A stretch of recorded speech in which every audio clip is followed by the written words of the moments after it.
Hello friends, welcome to you HBC science classes. आप सभी का HBC साइंस क्लासेस में स्वागत है। सो फ्रेंड्स, आज हम डिस्कस करेंगे सीटेट पेपर 2 साइंस। ठीक है, तो आज हम सॉल्व करेंगे साइंस का CTET paper 2 2018 full solution. Okay, तो चलिए स्टार्ट करते हैं। क्वेश्चन 61। ठीक है, the longest snakes found in the world are. ठीक है, वर्ल्ड में जो सबसे लॉन्गेस्ट स्नेक है वो क्या है? Viper, anacondas, boas and reticulated python. ठीक है, तो जो इसका करेक्ट आंसर है वो है आपका रेटिकुलेटेड पाइथन। अब देखिए इसका रेटिकुलेटेड पाइथन क्यों है, इसका हम आंसर देखते हैं। इसे हम बोलते हैं जालीदार अजगर भी बोलते हैं। ठीक है, रेटिकुलेटेड पाइथन को हम कहते हैं या रेटिकुलस पाइथन कहते हैं इसको, जालीदार अजगर। ये क्या होता है? ऐसी प्रजाति जो पाई जाती है दक्षिण एशिया और दक्षिण पूर्व एशिया में। ठीक है, और जो ये स्नेक होते हैं दुनिया के सबसे जो लॉन्गेस्ट, लंबे कह सकते हैं, और जो रेप्टाइल्स होते हैं सबसे लंबे रेप्टाइल भी होते हैं। ठीक है, नेक्स्ट क्वेश्चन है question 62। Yoga is done by the peoples in the world because. Yoga जो होता है लोगों के द्वारा, वर्ल्ड में लोगों के द्वारा किया जाता है क्योंकि it is a simple exercise, it keeps people healthy, it increases hunger, it brings happiness. ठीक है, ये तो हमारा इजी को आंसर है इसका, ये इजी क्वेश्चन है। तो योगा से क्या होता है, योगा क्यों करते हैं? ये सिंपल एक्सरसाइज तो नहीं है। हाँ, इससे ये लोगों को क्या रखता है? हेल्थी रखता है। ठीक है, स्वस्थ रखता है। इससे भूख बढ़ती है, ये करेक्ट आंसर नहीं है। और इससे हैप्पीनेस आती है। ठीक है, हैप्पीनेस लाता है, तो करेक्ट आंसर हमारा इसका बी। ठीक है, नेक्स्ट हमारा क्वेश्चन है question 63। The vaccine for smallpox we was discovered by. या क्वेश्चन है कि चेचक के टीके का आविष्कार किसके द्वारा हुआ था? तो ये जो हुआ था चेचक के टीके का आविष्कार, ये किया है एडवर्ड जेनर ने। ठीक है, अब देखिए सारे ही क्वेश्चंस जैसे कि मैंने आपको पहले भी बताए थे कि सारे जो क्वेश्चन आपके आए हुए हैं ये 6th 7th 8th की बुक से ही आए हुए हैं। ठीक है, 6th 7th 8th की NCERT से आए हुए हैं। ठीक है, तो इसके लिए आपको 6th 7th 8th की NCERT पढ़नी है। तो इसका जो हमारा करेक्ट आंसर है वो है एडवर्ड जेनर। ठीक, एडवर्ड जेनर ने 1796 में जो स्मॉल पॉक्स के वैक्सीन, स्मॉल पॉक्स के लिए वैक्सीन जो डिस्कवर की थी। ठीक है, 1796 में। तो इसका जो करेक्ट आंसर है एडवर्ड जेनर। नेक्स्ट है question 64। Which one of the following is used as preservative. आपने इसे बताना है कि प्रिजर्वेटिव में किसका यूज़ किया जाता है? Copper sulphate, sodium benzoate, ammonium sulphate, sodium chloride. The correct answer इसमें जो आपका है, correct answer will be sodium benzoate. ठीक है, तो इसका हमारा जो करेक्ट आंसर होगा वो होगा सोडियम बेंजोएट। ठीक है, प्रिजर्वेटिव क्या होते हैं हमारे? प्रिजर्वेटिव मतलब जो हम जैसे कि किसी भी चीज़ को, जो खाने की चीज़ें होती हैं उनको क्या करते हैं? प्रिजर्व मतलब सुरक्षित रखने के लिए जिनका हम उपयोग करते हैं, जैसे कि पिकल्स में होता है, जैम में होता है। ठीक है, या इसके अलावा बहुत सारी बाकी भी चीज़ें होती हैं हमारी, उनको क्या करते हैं हम? सुरक्षित रखने के लिए, संरक्षित रखने के लिए प्रिजर्वेटिव का यूज करते हैं। तो उनमें से आपका एक है सोडियम बेंजोएट। नेक्स्ट है question 65। Yeast is used for production of. Yeast का यूज किया जाता है किसके प्रोडक्शन में? Alcohol, curd, sugar, common salt. तो करेक्ट आंसर हमारा है एल्कोहल। ठीक है, अब क्या होता है देखिए इसमें, अब ईस्ट का यूज़ जो करते हैं ना हम, एल्कोहल बनाने में यूज़ करते हैं। और कैसे करते हैं? फर्मेंटेशन की प्रोसेस होती है। ठीक है, अब फर्मेंटेशन की प्रोसेस से क्या होती है, इसमें जो कार्बोहाइड्रेट है इससे क्या बनती है? कार्बन डाइऑक्साइड रिलीज होती है। ठीक है, कार्बोहाइड्रेट से क्या बनती है? कार्बन डाइऑक्साइड रिलीज होती है। और दूसरा जो प्रोडक्ट इसमें हमें बनता है वो इथाइल एल्कोहल बन जाता है। ठीक है, एल्कोहल में जो हमारा बनता है यहाँ पे C2H5OH फॉर्म होता है। ठीक है, ये आपका एथिल एल्कोहल है, इसे इथाइल एल्कोहल कहते हैं। ठीक है, और इसमें जो यूज होता है ईस्ट का। ठीक है, नेक्स्ट हमारा है माइटोकॉन्ड्रिया, ATP, राइबोसोम। आपने बताना है कि माइटोकॉन्ड्रिया का जो करेक्ट मैच है ATP है, तो राइबोसोम क्या है? ठीक है, या माइटोकॉन्ड्रिया जो होती है वहाँ पे ATP बनती है। ठीक है, तो ATP मतलब एडिनोसिन ट्राईफास्फेट होता है इसका मीन्स। ठीक है, तो आपने बताना है कि राइबोसोम में क्या फॉर्म होता है, इसमें से क्या आपका करेक्ट है? Carbohydrate, fat, protein, vitamin. तो करेक्ट आंसर इसका है प्रोटीन, क्योंकि राइबोसोम में प्रोटीन, इसको प्रोटीन फैक्ट्री भी कहते हैं। ठीक है, क्योंकि यहाँ पे प्रोटीन बनती है। ठीक है, अब राइबोसोम जो होती है, जो भी लिविंग सेल्स होती है उसमें कहाँ पे पाई जाती है ये?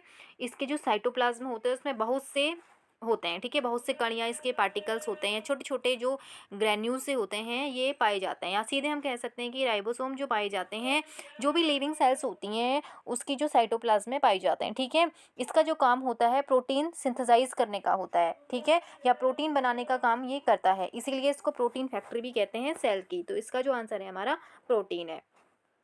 Next question 67, if the frequency of simple pendulum is 2 hertz, how many oscillation will be complete in 16 second. ये क्वेश्चन आपका कह रहा है कि अगर जो एक सिंपल पेंडुलम है उसकी जो फ्रीक्वेंसी है वो कितनी है, 2 हर्ट्ज है, ठीक है, 2 हर्ट्ज उसकी फ्रीक्वेंसी है। How many oscillation will it complete in 16 second. अब देखिए इसका क्वेश्चन क्या है, मीन्स जो आपका पेंडुलम है वो 1 सेकेंड में 2 ऑसिलेशन कर रहा है। इसका मतलब है ये आपका पेंडुलम है, ठीक है, ये पेंडुलम है। अब ऑसिलेशन करना मतलब ये यहाँ से यहाँ जाएगा, यहाँ से यहाँ जाएगा, फिर उसके बाद यहाँ से यहाँ जाएगा, इस तरीके से ऑसिलेशन करता है ये, ठीक है। तो ये करता है जो क्वेश्चन के अकॉर्डिंग ये कर रहा है कि 1 सेकेंड में 2 ऑसिलेशन कर रहा है।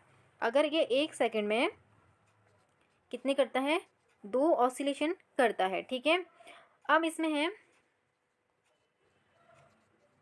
ऑसिलेशन, ठीक है, 2 ऑसिलेशन ही कंप्लीट करता है। तो आपने बताना है 16 सेकंड में कितने करेगा, तो हमें क्या करना है 16 इंटू 2, हमारा जो आंसर आ जाएगा 32 ऑसिलेशन, ठीक है। तो आपका जो करेक्ट आंसर है 32। Next question 68, which one of the following metals burn kept in air. आप निम्नलिखित में से कौन सी धातु वायु में रखने पर जल उठती है या जल जाती है। तो हमारे इसमें ऑप्शन है सोडियम, मैग्नीशियम, जिंक, एल्यूमिनियम, ठीक है। तो करेक्ट आंसर हमारे इसमें सोडियम, क्योंकि सोडियम जो होती है मोस्ट रिएक्टिव मेटल है, ठीक है। ये क्या करता है, इसको एयर में और पानी में रखते हैं, पानी और एयर के साथ ही जल्दी रिएक्ट करता है, ठीक है, फास्ट रिएक्ट करता है, तेजी से क्या करता है ये अभिक्रिया करता है, ठीक है। और ये क्या बना लेता है, ऑक्सीजन से रिएक्ट करके सोडियम पेरोक्साइड बना लेता है। इसीलिए क्या करते हैं इसको हवा में नहीं छोड़ते हैं खुला और पानी में नहीं रखते हैं इसको, इसीलिए इसको किस में प्रिजर्व करके रखा जाता है, कैरोसिन ऑयल में डुबो के रखा जाता है इसको, ठीक है। यही रीजन होता है कि मोस्ट रिएक्टिव मेटल है। नेक्स्ट हमारा क्वेश्चन है क्वेश्चन 69, मैग्नीशियम हाइड्रोक्साइड MgOH की whole 2 is used as. Magnesium hydroxide MgOH की होल 2, आप ये देखिए रिपीटेड क्वेश्चन है, बार बार आपका आ रहा है, इससे क्वेश्चन बन रहा है आपका, ये क्वेश्चन की लैंग्वेज चेंज हो रही है, बाकी इससे आपका क्वेश्चन जो बना है ये 2018 है। ये 19 के हमने 2 जो पेपर सॉल्व कर लिए हैं, ठीक है। उसके अलावा हमने 21 का जो क्वेश्चन सॉल्व कर लिया उसमें भी इससे क्वेश्चन बना है, ठीक है। इसको मैं डायरेक्ट इसका आंसर बता रही हूँ, ठीक है। एंटी एसिड या एंटासिड में इसका यूज होता है प्रति अम्ल में, ठीक है, यानी कि एसिडिटी को कम करने के लिए हम MgOH की होल 2 का यूज़ करते हैं, इसे मिल्क ऑफ मैग्नीशिया भी कहा जाता है। Question 70, which one of the following gas Burns with pop sound, ठीक है, कौन सी गैस है जो पॉप साउंड के साथ बर्न होती है। तो आपके ऑप्शन है ऑक्सीजन, हाइड्रोजन, नाइट्रोजन ऑक्साइड और सल्फर डाइऑक्साइड। तो आंसर आपका करेक्ट है हाइड्रोजन। अब हाइड्रोजन क्यों है, क्योंकि ये ऑक्सीजन के साथ बर्न होकर क्या करती है, तो पॉप साउंड निकालती है, ठीक है, इसमें से पॉप साउंड निकलती है, या हम कह सकते हैं कि पॉप की जो साउंड होती है ऑक्सीजन के साथ जब हाइड्रोजन बर्न होने से क्या होती है, छोटे छोटे एक छोटा सा एक विस्फोट सी आवाज़ आती है। अब होता कैसा है, जैसे कि फॉर एग्जांपल आपके में ये एसिड बेस वाला जो चैप्टर क्लास 7th में ही अगर हम बताएं तो ये आपका है ना, जब मेटल रिएक्ट किससे कर रहा है, मेटल रिएक्ट करते हैं एसिड से, जैसे फॉर एग्जांपल, ठीक है, मेटल ने एसिड से रिएक्ट किया तो इसमें से एक तो सॉल्ट बनता है, एक बनती है H2 गैस बाहर निकल रही है, ठीक है। अब H2 गैस बाहर निकलती है तो हम इसका टेस्ट करते हैं कि ये गैस H2 ही है अगर, तो हमने क्या किया, इसको बर्न किया, कहाँ पे बर्न करेंगे, एयर में बर्न करेंगे, ठीक है। और एयर में बर्न करने में ये जो गैस है हाइड्रोजन गैस कैसा साउंड देती है, पॉप साउंड इसमें से आता है, ये इसका टेस्ट भी हाइड्रोजन गैस का, ठीक है, कि ये पॉप साउंड देता है हाइड्रोजन गैस। तो कैसे देता है, ऑक्सीजन के साथ बर्न होके देता है, ठीक है। तो इसका आंसर है हाइड्रोजन। नेक्स्ट क्वेश्चन हमारा है question 71, which of the following is are an example of non contact force. आपने बताना है कि इसमें से कौन सा नॉन कॉन्टैक्ट फोर्स है, gravitational force, magnetic force, muscular force, both A and B। तो आपका जो इसमें से हमारा करेक्ट आंसर है वो है आपका, देखिए पूछा है कि नॉन कॉन्टैक्ट फोर्स। अब देखो एक तो कॉन्टैक्ट है कि कॉन्टैक्ट में आके हम फोर्स लगा रहे हैं, ठीक है। अब कॉन्टैक्ट फोर्स कौन सा है, इसमें से मस्कुलर फोर्स हमारा कॉन्टैक्ट फोर्स हो गया, ठीक है, मस्कुलर फोर्स हमारा कॉन्टैक्ट फोर्स हो गया। नॉन कॉन्टैक्ट फोर्स में हमारे आते हैं ग्रेविटेशनल फोर्स, ठीक है, और मैग्नेटिक फोर्स। तो हमारा आंसर जो इसमें है A, B करेक्ट आंसर है, ठीक है, A और B करेक्ट आंसर है। नेक्स्ट है diabetes is control by, diabetes control होता है हार्मोन, तो हमारा इसका करेक्ट आंसर है इंसुलिन। ठीक है, इंसुलिन हम जानते हैं कहाँ से सिक्रेट होता है, ये हमारा सिक्रेट होता है पैंक्रियाज से। ठीक है, पैंक्रियाज जो हमारी एक एंडोक्राइन ग्लैंड है। ठीक है, और एंडोक्राइन ग्लैंड की जो लैंगरहैंस की बीटा सेल्स होती है, यहाँ से निकलने वाला हार्मोन होता है। ठीक है, और ये क्या कंट्रोल करता है, डायबिटीज़ को कंट्रोल करता है।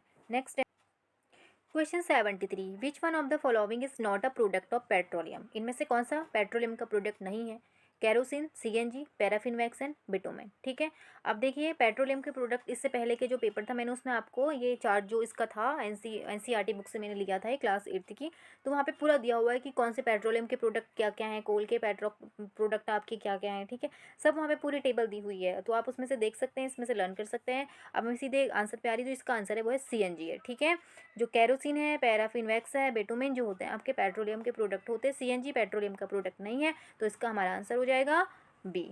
ठीक है, नेक्स्ट है 74, red data book contains a record of, red data book record रखती है, किसका रिकॉर्ड रखती है, देखिए इसमें हम endangered species, extinct species, flora, फोना। ठीक है, तो आंसर हमारे इसमें करेक्ट है एंडेंजर्ड स्पीसीज। अब 1963 में गठित विश्व भर में पौधों और पशुओं की जातियों का संरक्षण स्थिति की सबसे व्यापक तालिका है।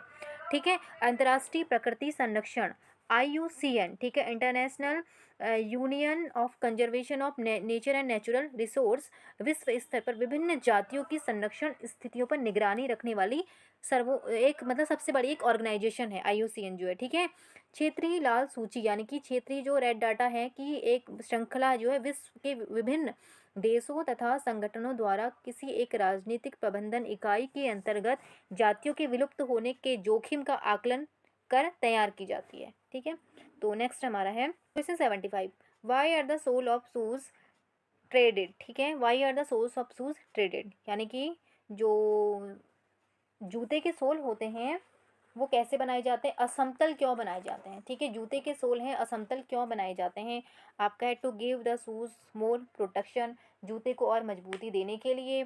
ठीक है, टू डिक्रीज फ्रिक्शन, फ्रिक्शन को कम करने के लिए, इंक्रीज फ्रिक्शन को बढ़ाने के लिए, to increase life of the shoes, shoes की लाइफ को बढ़ाने के लिए। ठीक है, अब इसमें जो हमारा करेक्ट है, जो जूते के जो हमारे सोल होते हैं उनको असमतल क्यों बनाया जाता है, क्योंकि इससे क्या होता है ना, फ्रिक्शन हमारा बढ़ता है, और जिससे क्या है, हम चलते समय जो कोई भी पर्सन है, कोई भी व्यक्ति है, तो उसकी जो है जो ज़मीन से जो पकड़ है अच्छी हो जाए। ठीक है, वो फिसले ना, स्लिप ना हो, इसीलिए ये फ्रिक्शन को क्या कर देती है, इंक्रीज कर देती है। तो हमारा इसको जो आंसर है करेक्ट होगा सी, इंक्रीज फ्रिक्शन। क्वेश्चन हमारा है हम 76, Sarika took distil water in a bottle and try to find whether it conduct electricity or not, but is the likely to find. Sarika क्या करती है, आसुत जल, ठीक है, डिस्टिल वाटर को क्या करती है, एक बोतल में लिया उसने और पता लगाने की कोशिश की और विद्युत का सुचालक है या नहीं, यानी कि गुड कंडक्टर है या नहीं।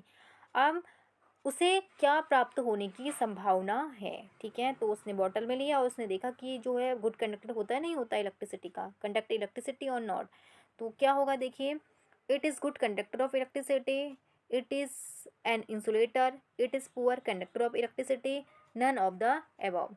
अब इसमें जो हमारा है डिस्टिल वाटर जो होता है ना, इलेक्ट्रिसिटी का जो होता है, कमज़ोर चालक होता है, गुड कंडक्टर नहीं होता है, बैड कंडक्टर होता है। ठीक है, अब ये देखिए, अब आसुत जल की बात करें हम, डिस्टिल वाटर में जो होते हैं ना कुछ जो आयन होते हैं, लेकिन अगर हम बात करें टैप वाटर की बात करें या हम समुद्र के पानी की बात करें, ठीक है, जो सी वाटर होता है जिसमें जो होते हैं बहुत सारे आयन होते हैं। ठीक है, अब इसके जो अलग हम इसके अपोजिट हम लेकर जा रहे हैं, सुचारू रूप से विद्युत का संचालन करने के लिए पर्याप्त नहीं है। जो अगर हम कंपेयर करें दोनों को, डिस्टिल वाटर को और टैप वाटर को, डिस्टिल्स वाटर में आयन तो होते हैं लेकिन कम आयन होते हैं जो इलेक्ट्रिसिटी को कंडक्ट नहीं कर पाते हैं।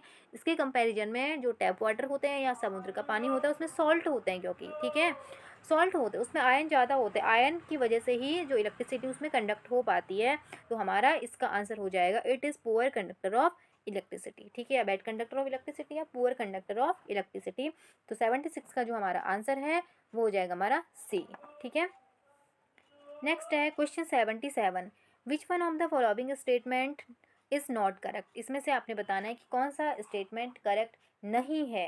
नॉट पूछा है, ठीक है, करेक्ट नहीं है, मतलब 3 करेक्ट है, एक रॉन्ग है। There is a minimum limit of current which can safely flow in the electric circuit. किसी विद्युत परिपथ में सुरक्षित प्रवाहित होने के लिए विद्युत धारा की न्यूनतम सीमा है, ठीक है। सेकेंड आपका है there is a maximum limit of current which can safely flow in the electric circuit. किसी विद्युत परिपथ में सुरक्षित प्रवाहित होने के लिए विद्युत धारा की अधिकतम सीमा है। सी आपका दिया है fuses are inserted in electric circuit of all the buildings. सभी जो बिल्डिंग्स होती हैं उनमें जो होती हैं फ्यूज़, मतलब जो सर्किट्स होते हैं उनमें फ्यूज़ लगाए जाते हैं। यस करेक्ट है, ये तो हमारा करेक्ट है, ठीक है। लास्ट है इसमें if the proper fuse is inserted in the circuit it will blow off if the current is more than the safe limit।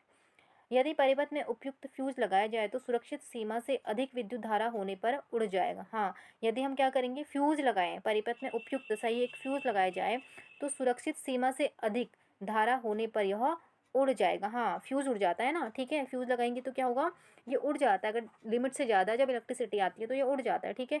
तो हमारा ये भी करेक्ट है, ये भी करेक्ट है, ये भी करेक्ट है, ठीक है। मतलब किसी विद्युत परिपथ में जो सुरक्षित प्रवाहित होने के लिए धारा की अधिकतम सीमा है, ये हमारा रॉन्ग है। तो जो रॉन्ग है वही हमारा राइट है। तो हमारा इसका जो आंसर हो जाएगा ए करेक्ट आंसर हो जाएगा, ठीक है। नेक्स्ट हमारा है question 78 which one of the following places most likely to be affected by a cyclone. Cyclone के द्वारा सबसे ज़्यादा जो प्रभावित होने वाला होने की संभावना है, इनमें से बताना है कि कौन सा स्थान है जो चक्रवात से सबसे अधिक प्रभावित होने की जहाँ पे संभावना है। तो आंसर हमारा इसका है पुरी, ठीक है। नेक्स्ट है हमारा question 79 the change in the season on the earth occurs because. जो सीजन चेंज होते हैं वो किस वजह से होते हैं। हम जानते हैं कि हमारे जो सीजन चेंज होते हैं कैसे होते हैं। The axis of rotation of the earth is the perpendicular to the place of its orbit. पृथ्वी का घूर्णन अक्ष की कक्षा के तल के लंबवत है।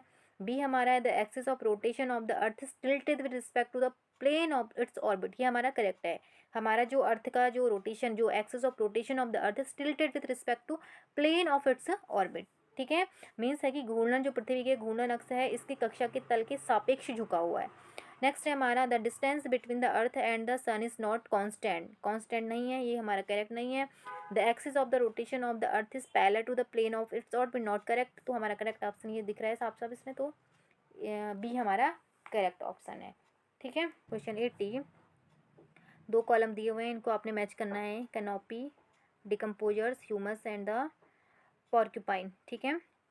अब इसमें देखो मैच करने हैं क्या है। ये देखो फॉरेस्ट चैप्टर से दिया हुआ है आपका, ये क्लास 7th 8th या 7th में दिया हुआ है आपका, ठीक है। ये आपका फॉरेस्ट चैप्टर है, उससे क्वेश्चन आपका बना हुआ है। तो इसका जो हमारा करेक्ट आंसर होगा 80 का, यह है हमारा डी। सीधे हम चल जाते हैं इसमें आंसर में, क्योंकि अब कैनोपी हमारा 4th है, ब्रांचेज ऑफ टॉल प्लांट इसको कहते हैं हम, ठीक है। बी हमारा 3rd हो गया है, बी हमारा 1st है। डिकम्पोजर, हाँ हाँ, डिकम्पोज जो करते हैं वो माइक्रो ऑर्गेनिज्म होते हैं ना, ठीक है।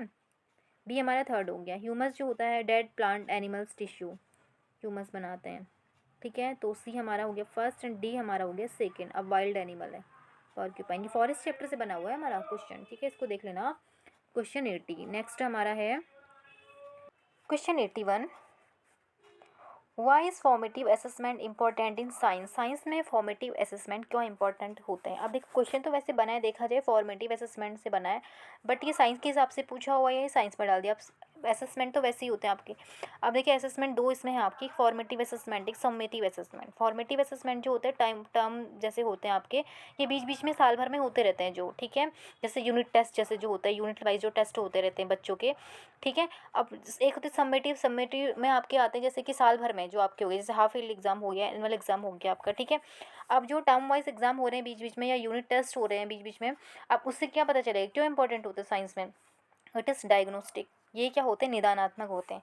अब निदानात्मक का क्या मतलब, कैसे निदान करेंगे बच्चों का, जैसे कि टीचर है वो बार बार उनको ऑब्जर्व करेगी, उनकी प्रोग्रेसिव स्किल को देखेगी कि उन्होंने कितनी प्रोग्रेस की है, मीन्स उसने कितना सीखा है कितना नहीं सीखा है। नहीं सीखा है तो क्या करेगा, उसका निदान होगा ना, ठीक है। धीरे धीरे उसका वहीं क्लास में क्या हो जाएगा, निदान हो जाएगा, डायग्नोस कर लेगी उस चीज़ को, ठीक है।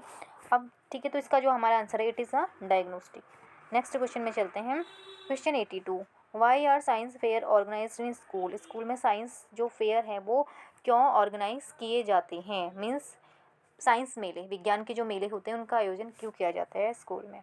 It prepares students for higher education in science. It helps the students to score higher their examination. It nurture creativity and experiment in science among students to evaluate student और the basis of their performance. ठीक है, अब इससे तो एक ही बात हमें positive लग रहा है। अब देखो पेडागोजी को सॉल्व करने के लिए इसमें दो आपके आते पॉजिटिव नेगेटिव, तो आपने देखना है कि सबसे हमें पॉजिटिव क्या लग रहा है।